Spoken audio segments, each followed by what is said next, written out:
100% கடலை எண்ணெய். சமையல் டேஸ்டாவும் இருக்கும், ஹெல்தியாவும் இருக்கும். நீங்க சொன்ன எல்லாமே கரெக்ட். மிஸ்டர் கோல்ட் 100% கடலெண்ணெய், எல்லாமே கரெக்ட். இப்போது புதிய அறிமுகம் ஆச்சி ஹோட்டல் சாம்பார் 50 கிராம் ரூபாய் 20 மட்டுமே. வந்திருக்கும் பெரியவர்கள், பத்திரிகை, மீடியா அண்ட் சோஷியல் மீடியா சகோதர சகோதரிகள் அனைவருக்கும் எனது மாலை வணக்கம். மதகஜராஜாக்காக எப்போவும் உங்களை சந்திச்சிருக்க வேண்டியது. ஏற்கனவே ஒரு தடவை சந்திச்சேன் பல வருஷத்துக்கு முன்னாடி. மறுபடியும் சந்திக்கக்கூடிய ஆப்பர்ச்சுனிட்டி வருமானு நினச்சி கூட பார்க்கல. ஆஸ் எ டைரக்டராக அவ்வளோ சந்தோஷமாக இருக்குது. இது ஒரு எதிர்பாராமல் ஆரம்பித்த ஒரு சந்தோஷமான நிகழ்வு. ஒரு கொஞ்ச நாளைக்கு முன்னாடி நைட் ஒரு 11:30 மணிக்கு எனது மதிப்பிற்குரிய திருப்பூர் சுப்பிரமணியன் சார் அவர்கள் நைட்டு ஃபோன் பண்ணார் 11:30 மணிக்கு. எனக்கு ஒரே ஆச்சரியமாக இருந்துச்சு. ஏன்னா அவரெல்லாம் சீக்கிரமாக தூங்க போகிறவர் 11:30 மணிக்கு 12 மணிக்கு ஃபோன் பண்ணுறாரு, என்ன எமர்ஜென்சின்னு பயந்துட்டு ஃபோன் எடுத்தேன். அப்போ அவர் சொன்னார், சுந்தர் இந்த மாதிரி இந்த மதகஜராஜா படத்துக்கு கூப்பிட்டாங்க, அவர் ப்ரொடியூசர் பார்க்கணுன்னு சொன்னார். சரி, கொஞ்சம் வருஷங்களுக்கு முன்னாடி எடுத்த படமாச்சா, எப்படி இருக்கும்ன்ட்டு ஒரு டவுட்டில் தான் போனேன். நான் பார்த்து ரொம்ப வியந்துட்டேன். படம் ரொம்ப நல்லா இருந்துச்சுட்டு அந்த படத்தை பற்றி கிட்டத்தட்ட ஒரு அரை மணி நேரம் ரொம்ப ரசித்து சொன்னார். அதை கேட்கும்போது எனக்கு ரொம்ப சந்தோஷமாக இருந்துச்சு. ஏன்னா திருப்பூர் சுப்பிரமணியம் சார் கிட்டத்தட்ட 30 வருஷமாக நான் என்னோடய படங்களை அவர் ரிலீஸ் பண்ணிகிட்ருக்காரு. எந்த படமாக இருந்தாலும் அவர் அந்த படத்தோட வியாபாரத்தை பற்றி தான் சொல்லுவார். படம் இவ்வளோ கலெக்ஷனாக இருக்குது, நல்லா போயிருக்கு, ஆவரேஜாக போயிருக்கு மாதிரி தான் சொல்லுவார் ஒழிய எப்பவுமே அந்த படத்தை பற்றின விமர்சனம் ரைட் ஃப்ரம் முள்ளத்தெழுத்தால் ஆரம்பித்து இந்த நிமிஷம் வரைக்கும் எந்த படத்தோட விமர்சனத்தையும் சொன்னதில்லை. அப்படிப்பட்ட ஒரு திரையுலக ஜாம்பவான்களில் ஒருத்தராக இருக்கிற அவர் இந்த படத்தை பற்றி அவ்வளோ வசதியாக சொல்லும்போது எனக்கு ரொம்ப சந்தோஷமாக இருந்துச்சு.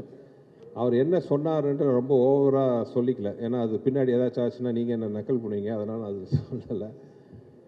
பட் அதோடு அவர் நிற்காமல் அந்த படம் ரொம்ப பிடிச்சதுனால அவர் இமீடியட்டாக அவர் ப்ரொடியூசர்ஸ் மற்றும் திரையுலக பெரியவங்கள்லாம் உட்காந்து பேசி முடிவு பண்ணி இந்த படம் ரிலீஸ் பண்ணுறதுக்கான வழிவகை பண்ணி இன்றைக்கி பொங்கல் ரிலீஸாக உங்கள் முன்னாடி நாங்கள் நின்றுருக்கோம். மதகஜராஜா எனக்கு ரொம்ப ஒரு ஸ்பெஷலான படம். ஏன்னா இந்த படத்தில் தான் எனக்கு என்னோடய உடன்பெறாத தம்பி அப்போ ஆரம்பித்த எங்கள் நட்பு உறவு இன்றைக்கி எங்கள் குடும்பத்தில் ஒருத்தராக தொடர்ந்துட்டுருக்கு. அது ஒரு சின்ன விதையாக ஆரம்பித்த ஒரு விஷயம். இந்த படம் ஆரம்பித்து இத்தனை வருஷம் ஆச்சுன்ட்டு நம்ப முடியல. ஏன்னா படம் ஆரம்பிக்கும் போது நானும் விஷாலும் பிளான் பண்ணது என்னென்னா, ஏற்கனவே நான் மதகஜராஜா வேற ஒரு இன்டர்வியூவில் நான் சொல்லியிருந்தேன். இந்த 80s நிறையா ஜனரஞ்சகமான படங்கள் வந்திருக்கு. முரட்டுக்காலை, சகலகலா வல்லவன், போக்கிரி ராஜா, இந்த மாதிரி படம் மாதிரி ஒரு படம் பண்ண எனக்கு ரொம்ப ஆசையாக இருந்துச்சு. ஏன்னா எல்லாமே ரொம்ப ஒரு சீரியஸ் ஓரியன்ட், ஒவ்வொரு ஜானர் ஒவ்வொரு மாதிரி.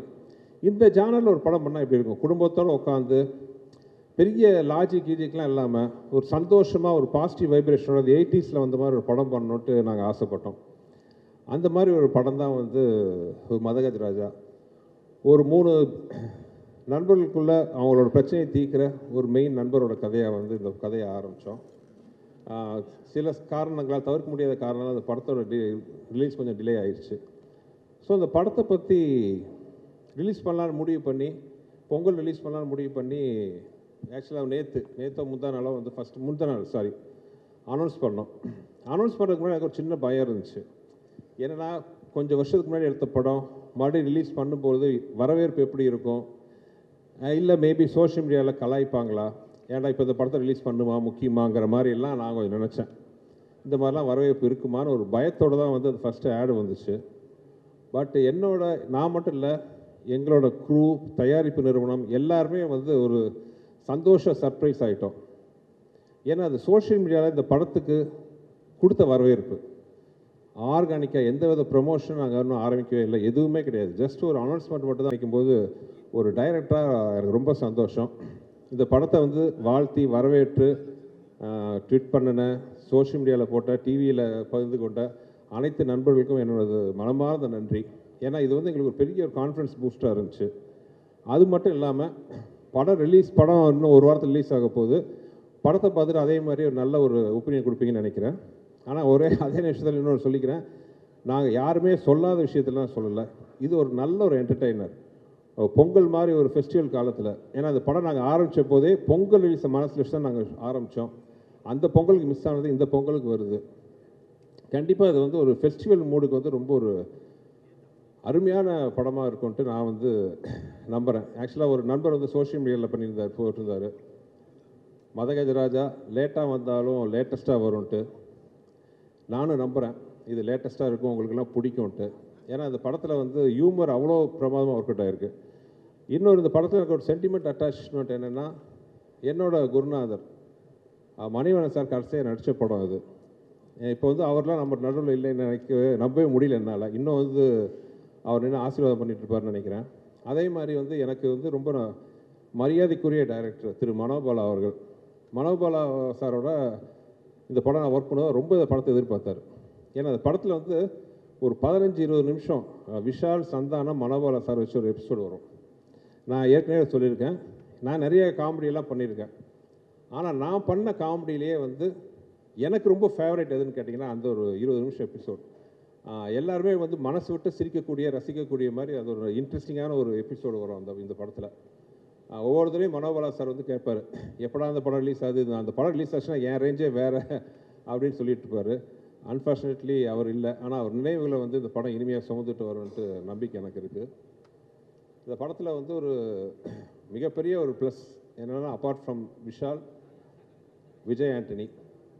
நானும் விஜய் ஆண்டனியும் வந்து ஃபஸ்ட்டு சேர்ந்து ஒர்க் பண்ண படம் இதுதான். நான் முதல்ல அவுட்லுக்கில் அவர் பார்க்கும்போது ஒரு பெரிய மியூசிக் டைரக்டர், ஒரு பயங்கரமாக இருப்பார் அப்படி இப்படின்னு நினச்சேன். ஆனால் அவர் குழந்தை, அந்த குழந்தை இன்னும் அந்த குழந்தையாகவே இருக்குது. ரொம்ப சந்தோஷம். அது எளிமை, அந்த வெள்ளந்தியான வெள்ளை மனசு எல்லாமே வந்து அவர் அப்படியே இருக்குது. தேங்க்யூ விஜய், சூப்பர் மியூசிக் கொடுத்தாரு. ஆக்சுவலாக we miss your this commercial music Vijay. உங்களை மாதிரி இந்த மாதிரி ஒரு ஃபாஸ்ட் பீட்லாம் கொடுக்குறது வந்து வெறும் சில மியூசிக் டைரக்டர் தான் இருக்காங்க. நீங்கள் ஹீரோவாக நடிக்கிற படம்லாம் ஒரு சீரியஸ் படங்கிறதுனால சீரியஸ் சாங்காக போட்டுட்ருக்கீங்க. நீங்கள் எங்களுக்கெல்லாம் மியூசிக் போட்டால் தான் இந்த மாதிரி சாங் நீங்கள் கொடுப்பீங்க. ஸோ நாங்கள் வந்து இசையமைப்பாளர் விஜய் ஆண்டனியை ரொம்ப மிஸ் பண்ணுறோம். You have to come back as a music director. As a ஹீரோவாக நீங்கள் வந்து you're rocking. As a music டைரக்டராக நீங்கள் வெளிப்படவும் பண்ணணும். பாருங்கள் எவ்வளோ கிளாஸ் பண்ணுறாங்கன்ட்டு. உங்களுக்கு நிறைய ரசிகர்கள் இருக்கிறாங்க. ஸோ இந்த மாதிரி ஃபாஸ்ட் நம்பர், நீங்கள் சீரியஸ் ஹீரோ. ஸோ எங்களை மாதிரி படத்துக்கு இந்த மாதிரி சாங்கெல்லாம் போட்டு கொடுங்க. விஜய் ஆண்டனி பாட்டு மட்டும் இல்லை, ஏன் நான் பண்ண படங்களில் எனக்கு மிக பிடிச்ச ரீ ரெக்கார்டிங்கும் இந்த படத்தில் இருக்குது. அவ்வளோ அருமையாக அந்த படத்துக்கு ஆர்ஆர் இருக்கும். ஸோ நீங்கள் அந்த படத்தை பார்த்தீங்கன்னா நீங்கள் அதை கண்டிப்பாக அதை என்ஜாய் பண்ணலாம். அப்புறம் இந்த படத்தில் என்னை விட அதிக கஷ்டப்பட்ட ஆத்மா யாருன்னா விஷால் தான். தெரியாதனமாக அவர்கிட்ட சொல்லிட்டேன், கிளைமாக்ஸ் வந்து ஒரு 8 பேக்ஸில் வரணுன்ட்டு. சரின்ட்டாரு. But due to some reasons வந்து அந்த 8 பேக்ஸ் ஷூட்டிங் தள்ளி போயிடுச்சு. கிட்டத்தட்ட ஒரு வருஷம். அந்த ஒரு வருஷம் அந்த 8 பேக்ஸை மெயின்டைன் பண்ணுறது சாதாரண விஷயம் கிடையாது. வெறும் பச்சை தண்ணியை குடிச்சிக்கிட்டு நாங்களாம் சாப்பிடும்போது சோத்தை எல்லாம் மோந்து பார்த்துக்கிட்டு அவ்வளோ கஷ்டப்பட்டார். இன்ஃபேக்ட் ஃபைட் சீக்வன்ஸ்லாம் நிறைய இடத்துல வந்து விளையாட்ட சொல்ல உயர பணையை வச்சு. ஆக்சுவலாக இந்த டைரில் கூட ஒரு ஷாட் பார்த்துருப்பீங்க. அவர் மொட்டராஜன் தலையில் உட்காந்து கீழே வால்ட் அடிக்கணும். அது சின்னதாக டைமிங் மிஸ் ஆகி கழுத்தில் லேண்ட் ஆச்சு. அதை பார்த்து எனக்கு கழுத்து அந்த டொக்குன்னு சத்தமே கேட்டுச்சு. எனக்கு உயிரே போயிடுச்சு. ஐயோ என்ன ஆக போதோ, எதோ வருது மனசில். நல்ல வேலையை அப்போலோ பக்கத்துலேயே நாங்கள் ஷூட் பண்ணிகிட்டு இருந்தோம். இமீடியட்டாக அப்போலோ கூப்பிட்டு போனோன்னா அந்த டாக்டர் பார்த்துட்டு சொன்ன ஒரே வார்த்தை, பிகாஸ் இவர் ஃபிசிக்கலாக எக்ஸசைஸ்லாம் பண்ணி அவ்வளோ ஸ்ட்ராங்காக இருக்கிற ஒரே காரணத்தினால வந்து இதனால் எந்த வித பாதிப்பு இல்லைன்னு சொன்னார். ஆனால் அதை பற்றி இவர் கவலை பண்ணாமல் இமீடியட்டாக வந்து அடுத்த ஷாட்டுக்கு ரெடி ஆகிட்டார். ஸோ படத்தில் ஆக்ஷன்ஸ்லாம் ரொம்ப நல்லாயிருக்கும். எஸ்பெஷலி இந்த கிளைமாக்ஸ் சாங். கிளைமாக்ஸ் வந்து 2 மலைகள் மோதிக்கிற மாதிரி ஒரு ஃபைட் சீக்வன்ஸ் வரும். அதில் வந்து சோனு சூட் ஃபஸ்ட் டே வந்து சோனு சூடோட சட்டையெல்லாம் கழிச்சு ஒரு பேர் பாடியில் வர மாதிரி அவரை பார்த்தோன்னா நாங்களாம் வாயை பொழுந்துட்டோம். சும்மா ஒரு 6.25 அடி உயரத்தில் ஒரு பாடி ஒரு 6 பேக்லாம் வச்சுட்டு அப்படி இருந்தார். எப்பா என்ன மாதிரி இருக்காருப்பா சோனு சூடு. நாங்கள் ஷூட் பண்ணும்போதே பயந்தோம். அடுத்த நாள் வந்து நம்ம கருப்பு தங்கம் வந்து சட்டையை கழட்டினார். எல்லாம் அறந்துட்டோம். அப்படி ஒரு ஃபிசிக் அந்த பாடி, படத்துக்காக ஒரு கட்டமைச்ச பாடி. அந்த மாதிரி எனக்கு இனிமேல் அந்த மதகஜராஜா வெளியில் வரணும்னு நான் இவ்வளோ ரொம்ப போராடினதுக்கு ஆசைப்பட்டதுக்கெல்லாம் ஒரே காரணம், விஷால் பட்ட கஷ்டத்தை மக்கள் பார்க்கணும். மக்கள் பார்த்து அதை பிடிச்சி ஏற்றுக்கிறது மக்களோட கையில் இருக்குது, பத்திரிகையாளர்கள் உங்கள் கையில் இருக்குது. ஆனால் அந்த உழைப்பை வந்து அவங்க பார்த்தா தானே அதை என்னென்னு டிசைட் பண்ண முடியும். ஸோ அந்த மாதிரி மதகஜராஜா ரிலீஸ் பண்ணணுன்ட்டு நாங்கள் ரொம்ப ஆசைப்பட்டது காரணம் விஷாலோட உழைப்பு என்னன்ட்டு எல்லாம் பார்க்கணுன்னு ஆசைப்பட்டேன். Madha Gaja Raja is a fantastic family entertainer. ரொம்ப ஏதோ நல்ல விதமாக எனக்கு ஒரு லைசன்ஸ் கொடுத்துருக்கீங்க. சுந்தர்சி படம் யாரும் சொல்லாத ஒரு விஷயத்தெல்லாம் சொல்ல போகிறதில்ல, புதுசாக எந்த விஷயமும் இருக்க போகிறதில்ல. ஆனால் என்டர்டெயின்மெண்ட்டாக இருக்கும், குடும்பத்தோடு பார்க்க வரலாம். மினிமம் ஒரு படத்தில் ஒரு 15 நிமிஷமாச்சும் உங்கள் மனசார சந்தோஷப்பட்டீங்கன்னா அதுதான் நீங்கள் எனக்கு கொடுக்க போகிற மிகப்பெரிய பரிசாக நான் இது வரைக்கும் நினச்சிட்ருக்கேன். மதகஜராஜா அந்த அனுபவத்தை உங்களுக்கு கொடுக்கணும்னு நான் நம்புகிறேன். பார்த்து நீங்கள் எல்லாருமே சப்போர்ட் பண்ணணும். அப்புறம் இந்த படத்தில் வந்து முக்கியமான விஷயம், விஜய் ஆண்டனி சார் மட்டும் இல்லாமல் எனக்கு இருந்த ஒரு அருமையான டெக்னிக்கல் க்ரூ. இத்தனை வருஷம் கழிச்சும் அவங்களாம் என் முன்னாடி உட்காந்துருக்கிறத பார்க்கும்போது அவ்வளோ சந்தோஷமாக இருக்குது.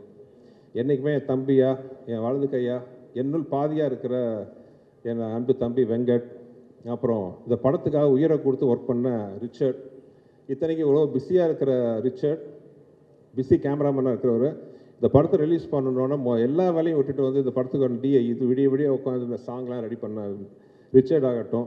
என்னுடைய பல படங்களுக்கு எனக்கு உறுதுணையாக இருக்கிற ஸ்ரீகாந்த், எடிட்டர் ஸ்ரீகாந்த், அவரும் அதே தான், விடாமுயற்சிக்கும் அவர் தான் எடிட்டர். பட் இந்த படம் நம்ம மறுபடியும் ஷூட் ரெடி பண்ணணுன்னொன்னே அந்த வேலையோட வேலையாக பிஸியாக இந்த வேலையை உட்காந்து பார்த்துக்கிட்டு எந்த வித எதிர்பார்ப்பும் இல்லாமல், இது நம்ம படம் சார், இந்த படம் வந்து ரிலீஸ் ஆகணும், ஜெயிக்கணுன்ட்டு கை கொடுக்க வந்த ஸ்ரீகாந்த், ரிச்சர்ட், என் ஆர்ட் டைரக்டர் குருராஜ், அப்புறம் என்னோடய ப்ரொடக்ஷன் எக்ஸிக்யூட்டிவ் பாலகோபி, இன்னும் கூட ஒர்க் பண்ண எல்லாரையும், சாரி யாராவது பேர் விட்டு போச்சுன்னு எல்லாம் மன்னிச்சுக்கோங்க. எல்லாருக்கும் இந்த சந்தர்ப்பத்தில் நான் நன்றி சொல்ல விரும்புகிறேன். மொத்தத்தில் ரொம்ப நேரம் பேசி உங்களை இது பண்ண விரும்பல. அதே மாதிரி முக்கியமாக நான் சொல்ல வேண்டியது ஜெமினி ப்ரொடக்ஷன்ஸ். என்னதான் ரிலீஸ் கொஞ்சம் சில காரணங்களால் தாமதமானாலும் ஒரு ப்ரொடக்ஷன் ஹவுஸாக எந்த டைரக்டரோட ட்ரீம் ப்ரொடக்ஷன் ஆஃபீஸ் கம்பெனி அவங்க ஒரு செகண்ட் கூட வந்து இது வேணுமா, இது செலவு பண்ணுமா, அதை பற்றி கேட்கவே இல்லை. நான் என்ன கேட்டாலும் ப்ரொவைட் பண்ண ஒரு ஃபென்டாஸ்டிக் ப்ரொடக்ஷன் ஹவுஸ். நடுவில் சின்ன காரணத்தினால கொஞ்சம் கேப் ஆகி போச்சு. நான் ஆண்டவனை வேண்டிக்கிறேன், மதகஜராஜாவுக்கு கிடைக்கிற வரவேற்பில் மறுபடியும் ஜெமினியின் கொடி பறக்கணும். ஏன்னா அந்த மாதிரி நல்ல ப்ரொடக்ஷன் ஹவுசஸ் எல்லாம் வந்து சினிமா கிடைக்கிறது வந்து சினிமா கிடைச்ச ஒரு வரம். So we wish Gemini Productions coming back again in a big way sir. Your already big, but as a production house I want to come back in a big way, mister Anand and Kiran sir. And thank you. பொங்கலுக்கு பத்திரிகைகள் உங்கள் முன்னாடி வந்து நின்று எப்பவும் போல் நான் வேண்டி கேட்டுக்கிறேன், படத்தை நல்லபடியாக மக்கள்கிட்ட போய் சேர்த்தணும். நீங்கள் படம் பாருங்கள், ரசிப்பீங்கன்னு நம்புகிறேன். வேறு என்ன சொல்கிறது, உங்களுக்கு எல்லாத்தையும் இந்த படத்தை பற்றி தெரியும். அப்புறம் எல்லாருக்கும் இந்த படத்தை ரிசீவ் பண்ண இந்த படத்தை ரிலீஸ் பண்ண போகிறோங்கிற செய்தியை கேட்டோம், நல்லபடியாக ரிசீவ் பண்ணி பாசிட்டிவாக நியூஸ் பண்ணின ட்விட் போட்ட சோஷியல் மீடியா நண்பர்கள், மீடியா டிவி நண்பர்கள் அனைவருக்குமே எனது வணக்கம், எனது நன்றிகள். அப்புறம் என்னன்னைக்கு எனக்கு பெரிய சப்போர்ட்டாக இருக்கிற என்னோடய லக்கி மாஸ்காட் என் ஒய்ஃபுக்கு நன்றி. திடீர்னு அரேஞ்ச் பண்ண ப்ரோக்ராம் சொன்ன உடனே வேறு எந்த ஃபங்க்ஷனுக்கும் அவ்வளோ சீக்கிரம் ஒத்துக்காத டிடி, எங்கள் மேலே இருக்கிற நட்பில் அன்போடு வந்ததுக்கு ரொம்ப நன்றி DD. You made our evening and thank you everybody. நன்றி. மறுபடியும் எல்லாத்தையும் சந்திக்கிறேன் சின்ன கேப்புக்கு அப்புறம். தேங்க்யூ.